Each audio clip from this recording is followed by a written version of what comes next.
એરટેલમાં આજે જી જરૂરથી ભારતીય એરટેલમાં તમે નજર કરશો ને તો માર્કેટ કેપ જે છે કંપનીની એ સારી એવી વધી છે. તમે નજર કરશો તો પહેલા ક્રમે તમે નજર કરશો તો રિલાયન્સ ઇન્ડસ્ટ્રી આવે છે, એની માર્કેટ કેપ તમે નજર કરશો તો 18.8 લાખ કરોડની છે.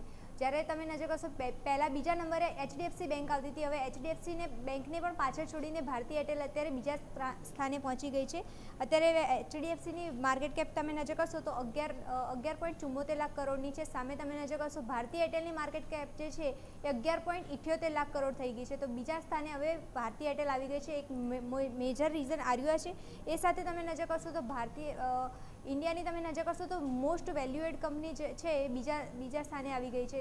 સાથે તમે નજર કરશો તો કંપનીના જે 2026માં છે ભારતીય એરટેલનું પરફોર્મન્સ પણ સારું રહ્યું હતું કમ્પેર ટુ એચડીએફસી બેંક. તમે એચડીએફસી બેંકના તમે નજર કરશો તો 2026માં 23% જેટલો ઘટ્યો છે.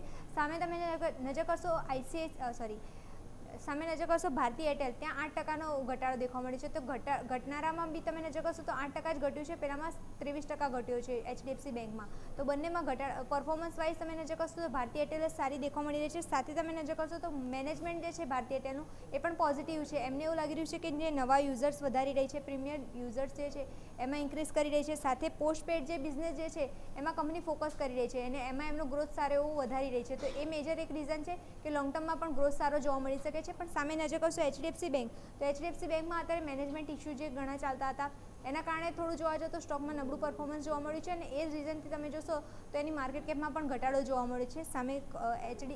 સામે નજર કરશો તો રિલાયન્સ અને ભારતીય એરટેલ છે એના માર્કેટ કેપમાં સારો એવો વધારો જોવા મળ્યો છે અને અત્યારે જોવા જતો બીજા સ્થાને પહોંચી ગઈ છે માર્કેટ કેપ વાઇઝ. ઓકે, તો ભારતીય એરટેલ આ સમાચારોને લઈને ફોકસમાં નજર રાખીશું. આભાર મિટેલ આપનો અમારી સાથે જોડાવા માટે. તો